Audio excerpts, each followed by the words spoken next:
The Cartier box made no sound when it hit the marble table, but the silence that followed was deafening. I watched from the corner of our dining room as my sister Isabella's perfectly manicured fingers traced the gold lettering, her brown eyes wide with the kind of wonder I'd stopped feeling about my family's gifts years ago. $14,000. That's what my father Ricardo had spent on a watch for her 22nd birthday. More money than most people made in 6 months. "Oh my God, Daddy," Isabella breathed, lifting the rose gold timepiece from its velvet nest. The diamonds caught the light from our crystal chandelier, casting tiny rainbows across her face. "It's absolutely perfect." I pressed my back against the wall, making myself smaller in the way I'd perfected since childhood. From here, I could see everything but remain invisible, a skill that had become my superpower in the Castellano household. My mother, Elena, was recording with her phone, tears of joy streaming down her Botoxed cheeks, as if Isabella had just won an Oscar instead of simply being born into the right family. "Nothing but the best for our princess," Ricardo said, his voice warm with the kind of paternal pride he'd never directed toward me. He was still in his tailored suit from the office, silver hair perfectly styled even at 8 in the evening. Success wore him like expensive cologne, overwhelming and impossible to ignore. Isabella stood to hug him, the watch already clasped around her delicate wrist. They looked perfect together, like a father-daughter stock photo come to life. Same olive skin, same confident posture, same way of taking up space as if the world owed them everything they touched. "Where's Linnea?" Isabella asked suddenly, scanning the room. "She should see this." "I'm here," I said quietly, stepping forward from my shadowy corner. Elena's expression flickered with something that might have been annoyance. "Oh, there you are. We were wondering where you'd disappeared to." Disappeared. As if I'd been hiding instead of standing 10 feet away for the past 20 minutes, watching my sister receive a gift worth more than my college tuition. But that was Elena's specialty, making my presence feel like an absence, my existence feel like an intrusion. "Come see Bella's beautiful watch," Ricardo said, his tone polite but distant, the same voice he used with the housekeeper or the grocery delivery boy. I approached the table, my worn sneakers silent against the marble floor that I'd helped Isabella pick out 2 years ago, back when they'd briefly pretended my opinion mattered for home renovations. The watch was beautiful, I had to admit. Elegant and timeless, with a price tag that could have changed someone's life. "It's gorgeous," I said, and meant it. "Happy birthday, Bella."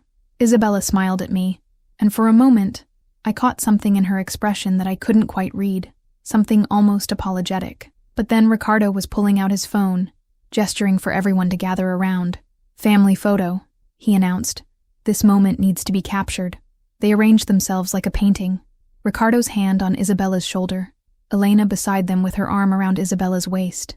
The golden child in the center, bathed in love and light, and $14,000 worth of Swiss engineering.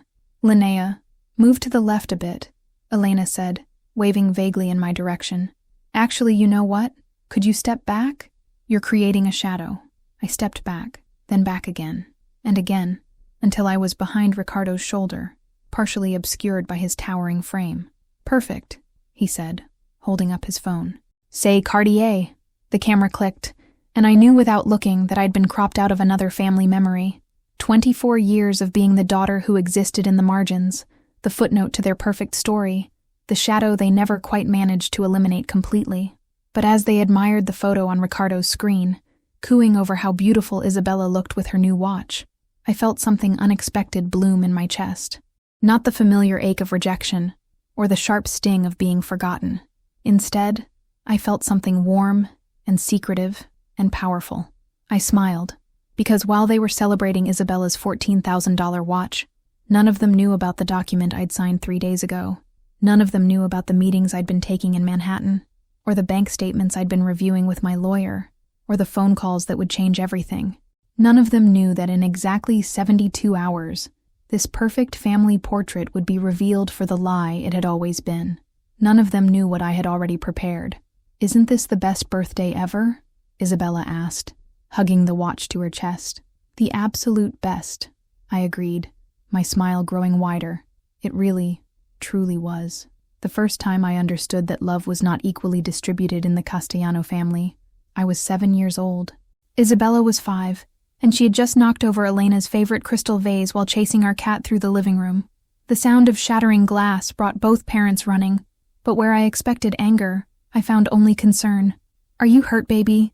Elena had asked, kneeling beside Isabella, checking her small hands for cuts while completely ignoring the destroyed heirloom that had belonged to my great-grandmother. "It was an accident," Isabella had said, her lower lip trembling with tears that always seemed to appear on command. "Of course it was, sweetheart. Accidents happen." I remembered standing in the doorway, watching this scene with the analytical mind that had already begun to form as my defense mechanism.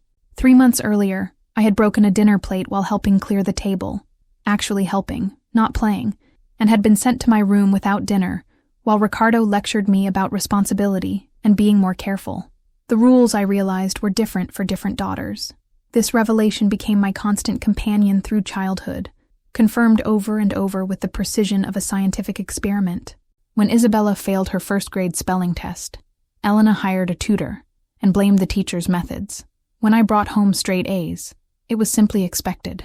No praise, no celebration, just the assumption that this was the minimum I could contribute to justify my existence. When Isabella showed interest in ballet, they enrolled her in the most prestigious academy in the city, buying her silk point shoes and designer leotards. When I expressed interest in computer programming after discovering an old laptop in Ricardo's office, I was told that wasn't appropriate for young ladies, and the laptop was locked away. But I learned to adapt, to find other ways to feed my curiosity. The public library became my sanctuary, where I devoured books on coding, business, and technology. I taught myself to program on the ancient computers in the library's study room, writing simple applications and dreaming of bigger possibilities. By age 16, I had accepted my role as the shadow daughter, the one who existed to make Isabella's light shine brighter by comparison. Ricardo and Elena had perfected the art of emotional negligence, never quite crossing the line into outright abuse, but maintaining a careful distance that left me constantly questioning my worth. "Why do you think they treat us so differently?" I had asked Isabella one night when we were teenagers, sitting in her bedroom, the one that had been redecorated 3 times to match her changing tastes, while mine remained the same pale pink it had been painted when I was 8. Isabella had looked uncomfortable, fidgeting with the expensive jewelry box Ricardo had given her for her quinceañera, an event that had cost more than most people's cars. "Maybe because you're older?" she'd offered weakly. "Parents are stricter with the first child." But we both knew that wasn't true.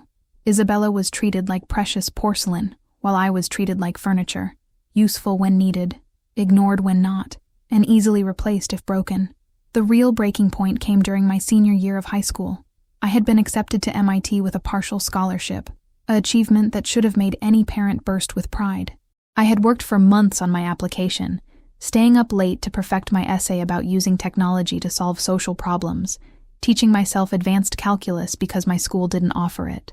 When the acceptance letter arrived, I ran to Ricardo's office, my hands shaking with excitement and anticipation. This was it, the moment that would finally make them see me, finally make them proud. "Dad, look." I had burst through his office door, waving the letter. MIT accepted me, with a scholarship. Ricardo had looked up from his computer with mild irritation at the interruption. "That's nice, Linnea. Make sure you understand the financial obligations before you get too excited. We can't afford to support expensive dreams right now." Expensive dreams. That's what he called my acceptance to one of the world's most prestigious universities. That same week, Isabella mentioned wanting to spend a semester studying art in Paris, and within days, Ricardo had not only agreed, but began making arrangements for her to attend the most exclusive program available. No mention of financial obligations or expensive dreams. That night, I made 2 decisions that would change the trajectory of my life. First, I would find a way to pay for MIT myself, even if it meant working 3 jobs and taking out loans. Second, I would never again seek validation from people who were incapable of giving it. I started applying for every scholarship, grant, and work-study program I could find. I took a job at a local tech company, doing data entry after school, and on weekends. I sold my few pieces of jewelry, gifts from relatives who hadn't gotten the memo about which daughter was worth investing in, and slowly, quietly, I began to build a life that belonged entirely to me. The invisible child was learning to become her own light. MIT was supposed to be my escape, but it became something much more powerful. It became my forge. The first year was brutal, working 20 hours a week in the campus computer lab while maintaining a full course load in computer science and business. While my classmates complained about dining hall food and freshman dorms, I was grateful for every meal I could afford, and every night I had a roof over my head that I'd earned myself. I learned to code like other people learn to breathe. Necessary, automatic, essential for survival. My professors noticed my dedication, the way I stayed late in the lab working on projects that went far beyond the assignments. Dr. Sarah Kim, my algorithms professor, became my first real mentor. "You have an unusual approach to problem solving," she told me during office hours one afternoon. "Most students follow the textbook methods. You find entirely new paths." "Maybe because I've always had to find my own way," I replied without thinking. She studied me with the sharp intelligence that had made her a legend in the field. "Tell me about that." So I did. Not everything, not the full depth of my family's emotional neglect, but enough for her to understand that I was a student who had learned to depend only on herself. Dr. Kim introduced me to her network of professors, researchers, and industry professionals who valued talent over pedigree. Through her connections, I met Vincent Torres during my sophomore year. He was doing a story on young entrepreneurs in tech for a business magazine, and Dr. Kim had suggested he interview me about a mobile app I'd developed for matching tutors with students. The app was my first real success. Simple, elegant, and solving a genuine problem I'd experienced firsthand. "You built this entire platform yourself?" Vincent asked, scrolling through the app on his phone. He was about my age, with intense dark eyes and the kind of focused energy I recognized in people who'd also learned to fight for their place in the world. "I couldn't afford to hire developers," I said simply. "So I taught myself, and it's already generated how much in revenue? 50,000 in the first 6 months. The number still amazed me. Money I'd earned, problems I'd solved, success I'd created with my own hands and mind." Vincent looked up from his phone, something shifting in his expression. "Can I ask you something off the record?" I nodded. "What happens when your family finds out you're building something this successful?" The question caught me off guard. I realized I'd been so focused on building my life that I hadn't considered how Ricardo and Elena would react when they discovered their invisible daughter had become visible in the business world. "I don't know," I admitted. "They don't really pay attention to what I'm doing." "They should," Vincent said quietly, "because from what I can see, you're just getting started." He was right. The tutoring app was just the beginning, a proof of concept for bigger ideas that were taking shape in my mind. I started working on a second platform. This one focused on connecting young entrepreneurs with micro-investors, people who wanted to support innovative projects with small investments. But my real breakthrough came during junior year, in the form of a crumpled letter I found while helping my grandmother clean out her attic during a rare visit home. Sofia Castellano had been different from her son Ricardo, warmer, more perceptive, genuinely interested in my studies and goals. She was 83 and beginning to show signs of memory loss, but her eyes still held the sharpness that had helped her build a successful restaurant chain from nothing. "Nona, what's this?"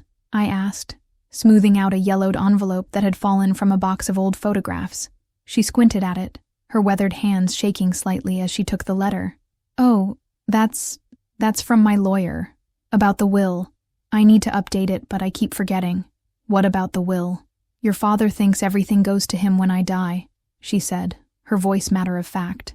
"But my original will, the one I wrote when you were born, it leaves everything to you." I stared at her, certain I'd misheard. "To me? You remind me of myself at your age," she said, patting my hand. "Determined, intelligent, willing to work for what you want. Your father," she shook her head. "He was given everything. It made him soft, entitled. You've had to fight. That makes you strong." The letter detailed a trust fund worth nearly $2 million, established when I was born, but never activated. The money was meant to be released on my 25th birthday, assuming certain conditions were met. Conditions that required Ricardo's acknowledgement and approval. "Does Dad know about this?" I asked. Sophia's expression grew crafty, more alert than I'd seen her in months. "He knows. He's been managing the investments. He thinks I forgot about the original terms. But you didn't forget. I never forget the important things, Mija. And you are the most important thing." That night, I called Vincent. We'd stayed in touch after his article was published, developing a friendship built on mutual respect and shared ambition. He'd left journalism to start his own investigative consulting firm, specializing in corporate fraud and family financial disputes. "I need your help," I told him. "I think my family has been stealing from me for years." "Tell me everything," he said. So I did. Vincent's investigation took 3 months, but what he uncovered was more devastating than I'd imagined. We met at a small cafe in Boston, far from anyone who might recognize me, and he spread documents across the table like evidence in a trial. "Your grandmother wasn't confused," he said, sliding a copy of the original will toward me. "This document clearly establishes a trust fund of $1.8 million, set up when you were born. The money was meant to be released on your 25th birthday." I studied the papers, my hands trembling slightly. There it was in black and white, Sofia Castellano's intention to leave her fortune to her granddaughter, not her son. "But here's where it gets interesting," Vincent continued, producing another set of documents. "Your father has been managing the investments for 24 years, and he's done well, very well. That original $1.8 million is now worth approximately $2 million. The number hit me like a physical blow. $8 million. Money that belonged to me, that had been growing in my name while I worked 3 jobs to pay for college, while I ate ramen noodles for dinner and wore second-hand clothes. Where is it now?" I asked. "That's the problem." Vincent's expression was grim. "Based on these financial records, Ricardo has been using the trust fund as collateral for his business ventures. The money technically still exists, but it's tied up in his company assets. If his businesses fail, your inheritance disappears with them. Is that legal? It's a gray area. As the trustee, he has some discretion in how the funds are invested, but using them as personal collateral without your knowledge or consent, that's ethically questionable at best, potentially criminal at worst." I leaned back in my chair, processing the magnitude of what Vincent had discovered. My entire life had been shaped by the lie that I was the daughter who deserved less, who should be grateful for whatever scraps of attention and resources my parents provided. But the truth was that I was the daughter who'd been systematically robbed, not just of money, but of the security and opportunities that money could have provided. "There's more," Vincent said quietly. "I did some digging into your father's business practices. The Castellano Group isn't as stable as it appears. He's been taking increasingly risky investments, using other people's money, including yours, to chase bigger returns. He showed me financial statements that painted a picture of a man desperate to maintain his lifestyle and status. Ricardo had leveraged everything, the family home, his business assets, and yes, my trust fund, to fund expansion projects that weren't paying off. How long does he have before it all collapses?" I asked. "Maybe 6 months, maybe less. When it does, a lot of people are going to lose everything, including you, if we don't act first." The irony was staggering. Ricardo had spent my entire life treating me like I was worthless, while simultaneously stealing my future to fund his present. Every expensive gift he'd given Isabella, every luxury vacation Elena had posted about on social media, every $14,000 watch, it had all been paid for with money that should have been mine. "What are my options?" I asked. Vincent pulled out one final document. "I've been working with a financial attorney. We can file to have the trust transferred to independent management, removing your father as trustee, but it means legal action against your family. It means burning bridges that can't be rebuilt." I thought about Isabella's birthday party, about the way Ricardo had moved me out of the family photo like I was an inconvenient shadow. I thought about 24 years of being treated like an afterthought while they lived off money that was meant to secure my future. "There's something else you should know," I said, making a decision that would change everything. "I haven't been completely honest about my own financial situation." Vincent raised an eyebrow. "The tutoring app I developed? It was just the beginning. I've been building a portfolio of applications and platforms for the past 3 years. Last month, I received an acquisition offer from Technova Industries." "How much?" Vincent asked. $12 million. Vincent's coffee cup stopped halfway to his mouth. "You're telling me you're already worth $12 million? "Potentially, if I accept the offer." I leaned forward, feeling the pieces of my plan clicking into place. But what if instead of selling, I use that offer as leverage to secure better funding? What if I build something even bigger? You're thinking about competing directly with your father's business interests. I'm thinking about showing him what the daughter he dismissed is actually capable of. I gathered the documents and slid them into my bag. And I'm thinking about making sure that when his empire collapses, I'm ready to catch the pieces that are worth saving. Vincent smiled, the expression of someone who'd just recognized a kindred spirit. "You're not just going to reclaim your inheritance. You're going to eclipse it." "Exactly." I stood to leave, feeling lighter than I had in years. And they won't see it coming until it's too late. The invisible daughter was about to become impossible to ignore. The next 6 months were a masterclass in strategic patience. While my family continued to treat me like an inconvenient afterthought, I was building a case that would destroy everything they thought they knew about their carefully constructed world. Vincent had introduced me to Marcus Chen, a financial attorney who specialized in corporate malfeasance and family trust disputes. Marcus was in his 40s, with the kind of quiet intensity that made him devastating in depositions and courtrooms. More importantly, he had a personal understanding of family betrayal that made him personally invested in my case. My own father embezzled from my college fund to pay for my brother's medical school, he'd told me during our first meeting. I paid my own way through law school by working nights at a factory. I take cases like yours because I know what it feels like to be stolen from by people who are supposed to protect you. Our strategy was three-pronged. Document Ricardo's misuse of the trust fund, gather evidence of his increasingly desperate business practices, and build my own financial independence to the point where I couldn't be manipulated or controlled. The first part was easier than expected. Vincent had contacts in the financial services industry who were willing to provide information about the Castellano Group's transactions. What we discovered was a pattern of using the trust fund not just as collateral, but as a slush fund for personal expenses that had nothing to do with legitimate investments.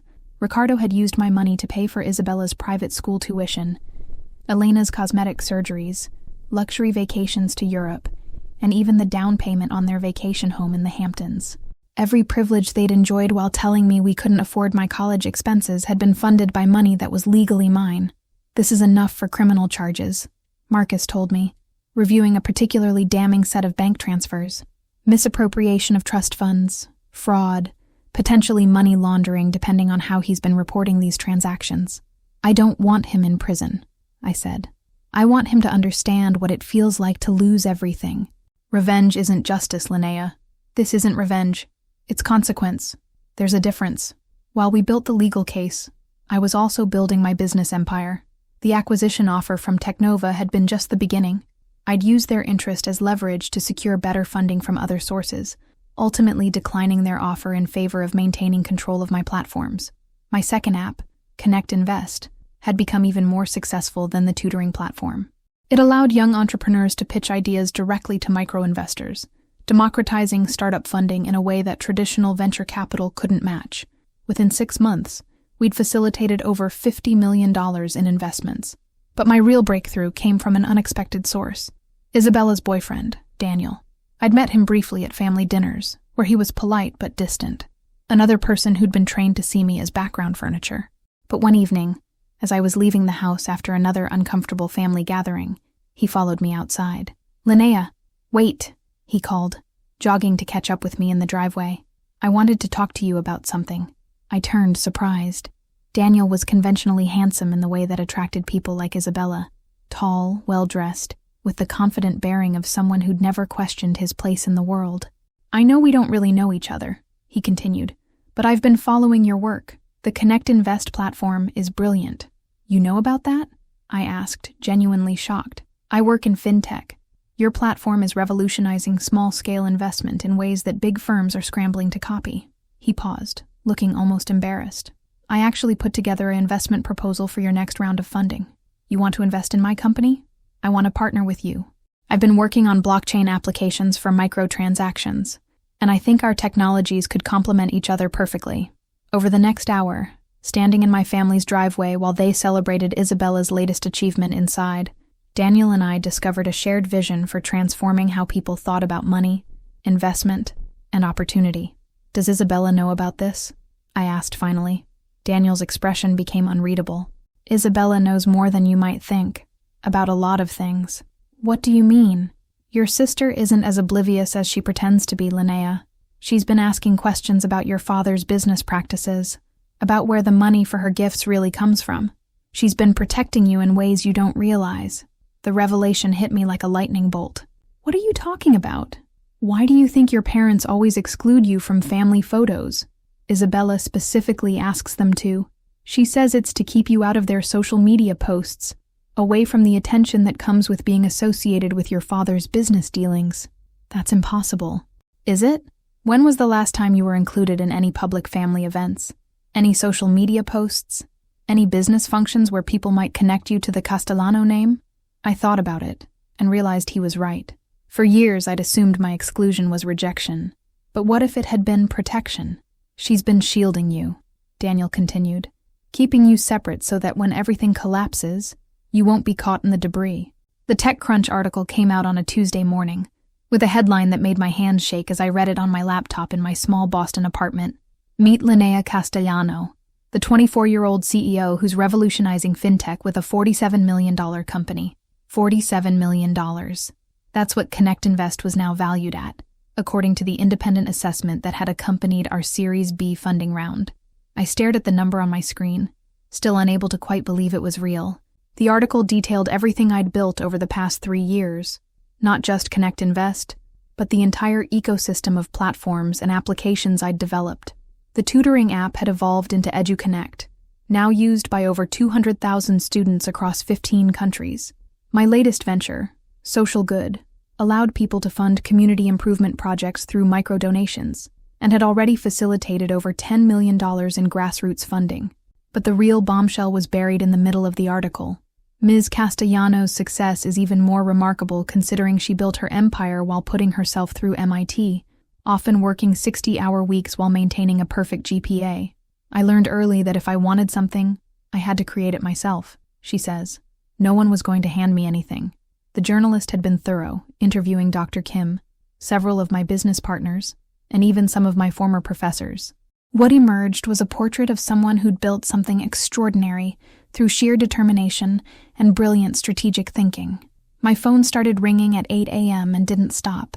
Investors, reporters, business development representatives, and venture capital firms all wanting to talk to the young woman who'd seemingly appeared out of nowhere with a portfolio worth nearly $50 million. I ignored most of the calls, but I did answer when Vincent called at noon. "Have you seen the article?" he asked. "I wrote half of it," I replied.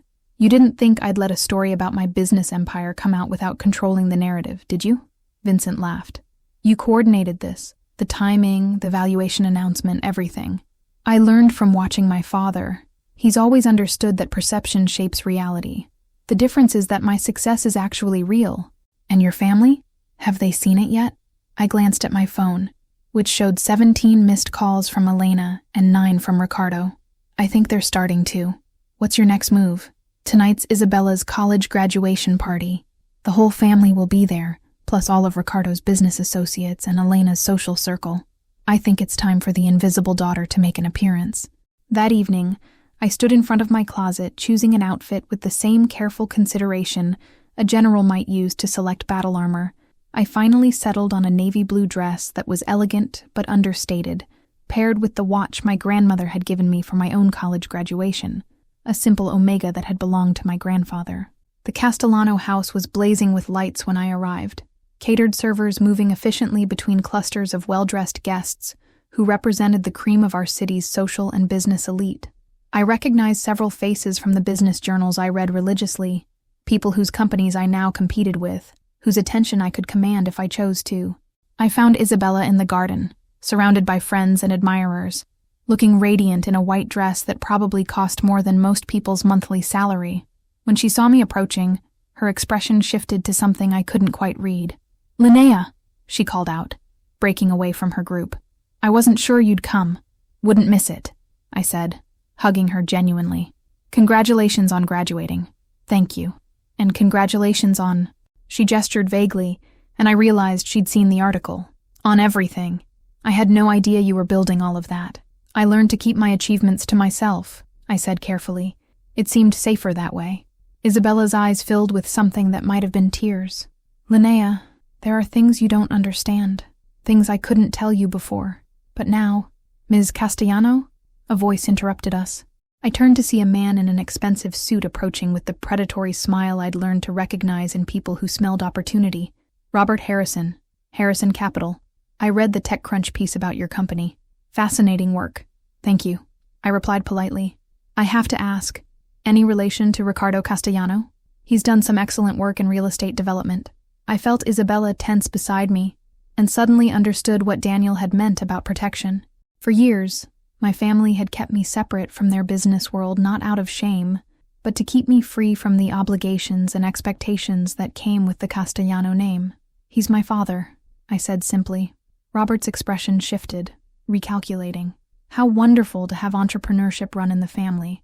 I'd love to discuss some potential partnerships." Actually, I said, my voice carrying clearly in the garden air, I think there are some family matters we need to discuss first. I looked around the party, noting that our conversation had drawn attention.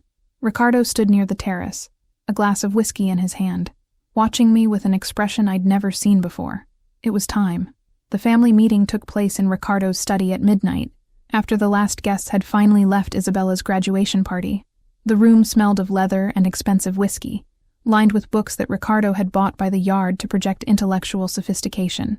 I'd been in this room countless times as a child, usually to receive lectures about disappointing behavior or inadequate performance. Tonight felt different. "Sit down, Linnea," Ricardo said, but his usual commanding tone carried an edge of uncertainty. Elena perched on the edge of his desk, still in her party dress but looking deflated, like a balloon that had lost just enough air to be noticeable. Isabella sat in the chair across from me, her hands folded in her lap. "I think we need to discuss what's been happening," Ricardo continued. "This article, your business ventures. Why didn't you tell us you were building a company?" "When would I have told you?" I asked. "During our regular father-daughter chats? Our family dinners where you ask about my life?" The question hung in the air like an accusation. We all knew the answer.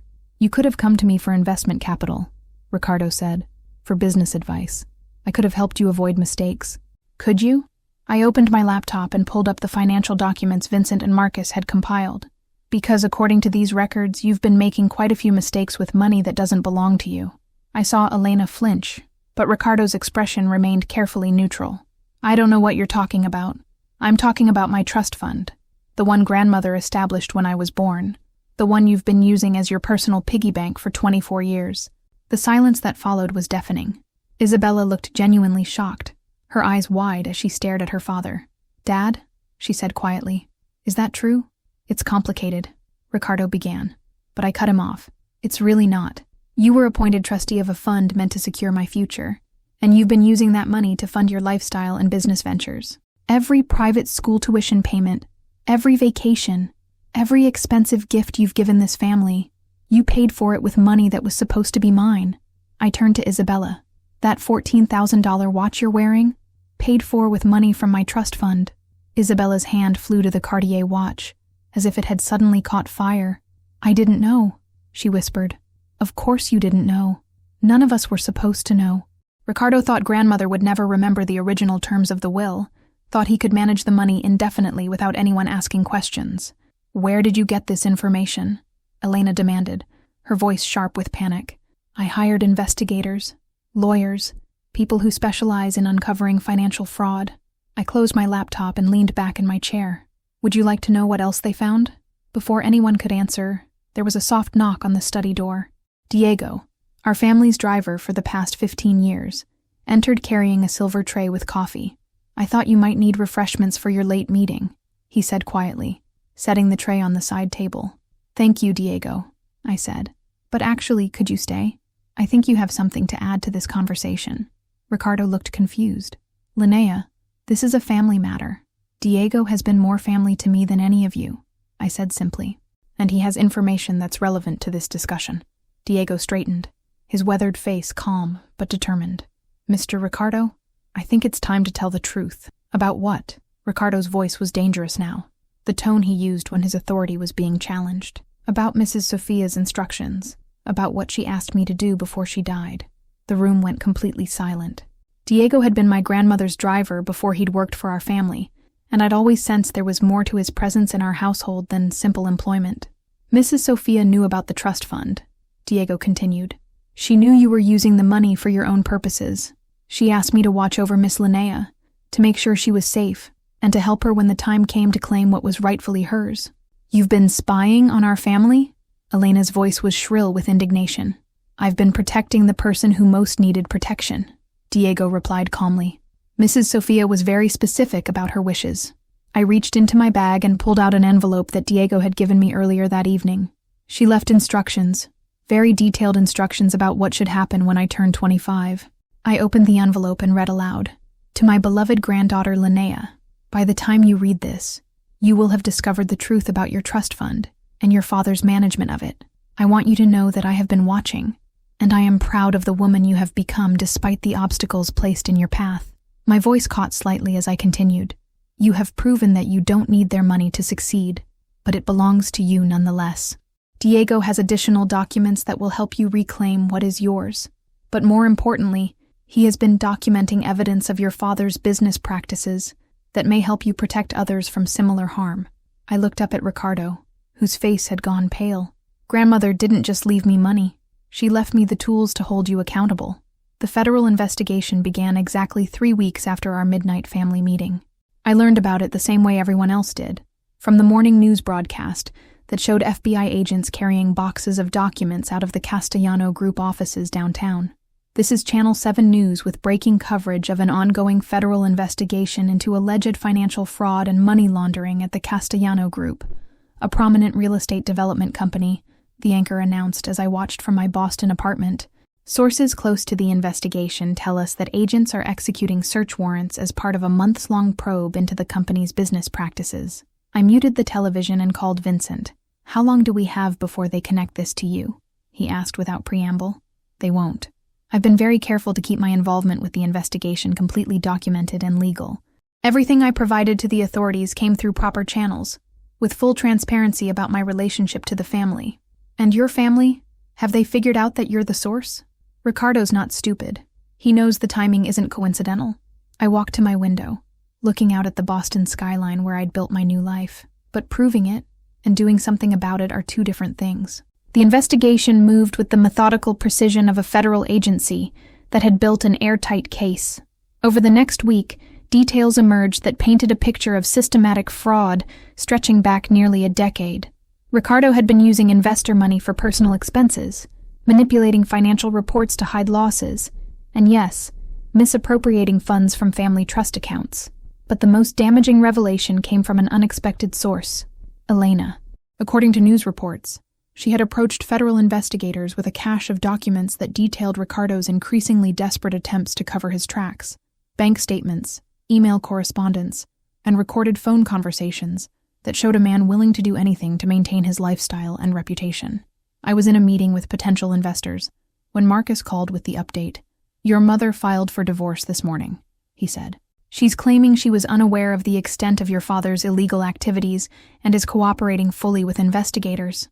"Smart," I said, though the word felt strange in my mouth when talking about Elena. "She's protecting herself. There's more. She's also filed paperwork to have your trust fund transferred to independent management, claiming that she recently discovered Ricardo's misappropriation of the funds." I almost laughed at the audacity of it. Elena, who had spent 24 years treating me like an inconvenient expense, was now positioning herself as my protector. "What about Isabella?" I asked. "No charges. The investigation determined that she had no knowledge of her father's activities and no involvement in the business." That evening, Isabella called me for the first time in months. "Linnea," her voice was small, uncertain. "I need to see you. There are things I have to tell you." We met at a small cafe near my apartment, the kind of anonymous place where two sisters could have a conversation without being recognized or photographed. Isabella looked exhausted, dark circles under her eyes and her usually perfect appearance disheveled. "I'm sorry," she said as soon as she sat down, "for everything. For all the years of watching them treat you like you didn't matter and not saying anything. For benefiting from money that should have been yours. For being a coward." "Isabella, no. Let me finish. You think I didn't know what was happening, but I did. Maybe not the specifics about the trust fund, but I knew they were different with you. I knew it wasn't fair. Then why didn't you say anything?" Isabella's eyes filled with tears. "Because I was scared. Because I liked being the favorite. And I thought if I defended you, they might stop loving me too. Because I was selfish and weak, and you were always so strong that I convinced myself you didn't need protection." The confession hung between us, raw and painful, and honest. "I tried to protect you in small ways," she continued, "keeping you out of photos so you wouldn't be associated with Dad's business when it all fell apart, making sure Daniel never brought up his interest in your company at family dinners, asking them not to post about you on social media. Daniel told me about some of that. Daniel's been helping me understand what you've built, what you've accomplished. And I realize now that while I was getting $14,000 watches, you were building a $50 million empire with your own hands." I reached across the table and took her hand. "I never wanted to compete with you, Bella. I just wanted to matter. You matter more than any of us ever realized." She squeezed my fingers. "And I want to make it right, however I can. What do you mean? Isabella pulled out a manila envelope and slid it across the table. Everything I've received from them over the years, the jewelry, the money, the gifts, I've been having it appraised. I want to return the value to your trust fund. It won't be everything they stole from you, but it's a start. I opened the envelope to find documents showing jewelry appraisals, bank statements, and a certified letter transferring ownership of several valuable items back to me. You don't have to do this, I said softly. Yes, I do. Because you're my sister, and I should have stood up for you years ago. The final confrontation happened in the most unlikely place, the waiting room of the federal courthouse where Ricardo was scheduled to enter his plea. I hadn't planned to be there, but Marcus had insisted I witness this moment, the official end of my father's reign of financial terror. Ricardo looked smaller than I remembered, his expensive suit unable to disguise the way defeat had settled into his shoulders. His silver hair was still perfectly styled, but his face carried the gray pallor of a man who'd seen his carefully constructed world crumble in real time. Elena sat 3 chairs away from him, maintaining the physical distance that had become legal reality since their divorce was finalized. She'd emerged from the marriage with a surprisingly favorable settlement, having convinced the judge that she'd been an unwitting victim of Ricardo's deception. I suspected the truth was more complicated, but Elena had always been skilled at survival. Isabella was nowhere to be seen, which was probably wise. The media attention around the case had been intense, and she'd already endured enough scrutiny as the innocent daughter of a disgraced businessman. Linnea. Ricardo's voice made me turn. He was standing now, approaching with the hesitant steps of someone who was no longer certain of his welcome anywhere. Ricardo, I replied, deliberately using his first name instead of Dad. I wanted to talk to you before everything becomes final. I gestured to the empty chair beside me, and he sat down with visible relief. Up close, I could see how much the past few months had aged him. The man who'd once commanded rooms with his presence now looked fragile, uncertain. I know you hate me, he began. I don't hate you, I said, and realized I meant it. I'm disappointed in you. I'm angry about the choices you made. But hate? No, that would require caring more than I'm capable of anymore. Ricardo flinched as if I'd slapped him. You have every right to feel that way. Yes, I do. We sat in silence for a moment, watching lawyers and defendants and families navigate the complex machinery of justice around us. I want you to know that I never intended for things to go this far, Ricardo said finally. The trust fund. I always planned to return the money. I thought if I could just get a few deals to work out, if I could generate enough profit. You thought you could gamble with my future and win, I interrupted. But you forgot that it wasn't your bet to make. I was trying to build something for our family, for you and Isabella. No, I said firmly. You were trying to build something for yourself, and when it started to fall apart, you were willing to sacrifice my security to save your reputation. Ricardo was quiet for a long moment. When he spoke again, his voice was barely audible. What you've built, your company, your success, I'm proud of you. The words I'd waited to hear for 24 years finally came, and they felt exactly as hollow as I'd expected they would. I didn't build it for your pride, I said. I built it because I had to, because you taught me that I couldn't depend on anyone else. Maybe that was the greatest gift I could give you, he said with bitter irony, teaching you to be stronger than I ever was. Maybe, or maybe I would have been stronger anyway, if you'd given me the chance to find out. Marcus appeared at my elbow, checking his watch. They're calling his case in 5 minutes. I stood to leave, but Ricardo caught my arm gently. The plea agreement, they're recommending 2 years minimum. Would you ever consider visiting me? I looked down at this man, who had shaped my life through his absence more than his presence, who had stolen my inheritance, but inadvertently taught me to build my own fortune, who had rejected my love, but ultimately forced me to find my own worth. I don't know, I said honestly. Ask me in 2 years. As I walked away, I heard him call my name one more time. Linnea, for what it's worth, you turned out better than I ever deserved. I didn't turn around, but I carried those words with me as I left the courthouse and stepped into the afternoon sunshine where Vincent was waiting by his car. How do you feel? He asked as we drove away. Free, I said, and meant it. For the first time in my life, completely free.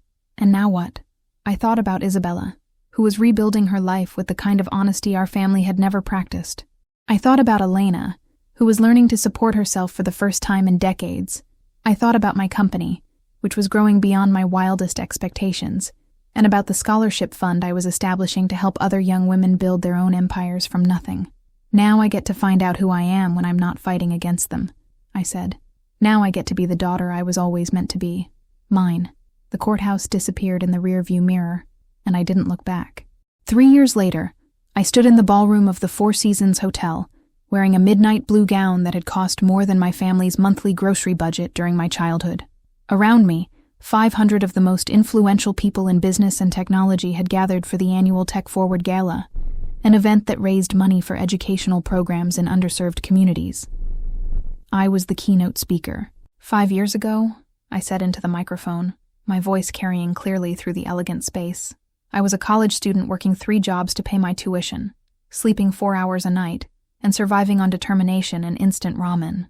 Tonight, I'm proud to announce that the Sofia Castellano Foundation has provided full scholarships to 200 young women in technology fields, with a pledge to double that number next year. The applause was thunderous, but what mattered more to me were the faces in the audience. Isabella sat at table 12 with Daniel, now her husband and my business partner. Their combined companies had merged with mine to form Castellano Technologies, a venture capital firm that specialized in funding female entrepreneurs and minority-owned businesses. Elena was there too, at table 23, with a man I'd met briefly at the reception, a kind-looking professor who taught art history and seemed genuinely charmed by her newfound interest in intellectual pursuits. The divorce settlement had forced her to discover her own capabilities, and she'd surprised everyone, including herself, by becoming an advocate for financial literacy programs for women. At table 5 sat Vincent, now the investigative journalist who'd broken the story of my transformation from invisible daughter to tech mogul. His book about corporate family fraud had become a bestseller, and he donated his profits to legal aid organizations that helped families recover stolen assets. Marcus was there too, sitting with his wife and teenage daughter, whom I'd convinced to apply for our summer coding camp. He'd become my chief legal counsel, and had developed a specialty in trust fund recovery cases. In the past 3 years, we'd helped 17 families recover money that had been misappropriated by trustees. But the person whose presence meant the most was sitting in the front row, Diego, now officially my director of security, but unofficially the grandfather I'd never had. He'd been instrumental in helping me locate other documents that Sophia had hidden, including letters she'd written to me over the years, but never sent, filled with encouragement and pride for achievements she'd witnessed from a distance. The foundation is named for my grandmother, I continued, who understood that true wealth isn't measured in dollars, but in the opportunities we create for others to exceed their own expectations. She left me money, but more importantly, she left me an example of how to use power responsibly. After my speech, I made my way through the crowd of congratulations and networking opportunities, stopping occasionally to chat with donors or potential partners. But I was looking for someone specific. I found Isabella on the hotel's outdoor terrace, leaning against the railing with a glass of champagne in her hand, looking out at the city lights. "Great speech," she said without turning around. "Though I still can't quite believe this is our life now. Do you miss it?" I asked, joining her at the railing. "The old version of our family? The money? The status? The pretending everything was perfect?" Isabella shook her head. "No, I miss the idea of it sometimes. The simplicity of not questioning where things came from or whether we deserved them. But I don't miss the person I was when I lived that life. Who are you now?" "I'm your sister," she said simply. "Really your sister, not just by accident of birth, and I'm someone who has to earn what she has." "You've been earning it," I said. "The foundation, the mentorship programs, the work you're doing with at-risk teenagers, that's all you. It's us," Isabella corrected. "We built this together." She was right. The past 3 years had been a lesson in what family could look like when it was chosen rather than imposed, when love was demonstrated through action rather than promised through words. "Have you talked to him lately?" she asked quietly. She didn't need to specify who she meant. Ricardo had served 18 months in federal prison and been released 6 months ago. He'd written letters to both of us, letters that Isabella had answered, and I had not. "He's working at a nonprofit now," I said. "Financial counseling for people trying to rebuild after bankruptcy. Apparently he's good at it. Are you going to see him?" I considered the question, as I had many times over the past year. The anger had faded, replaced by something more complex. Not forgiveness exactly, but understanding. Ricardo had been raised to believe that worth was measured by accumulation, that love could be purchased with expensive gifts, that success justified any means necessary to achieve it. I'd been raised to believe I was worthless, and that had taught me to find my own value. Maybe someday, I said, when I'm curious about what he's learned, rather than angry about what he stole. Isabella nodded, understanding. He asks about you in his letters, about the company, about the foundation. I think he's proud of what you've built. Good, I said, but I didn't build it for his pride. I know. You built it for yours.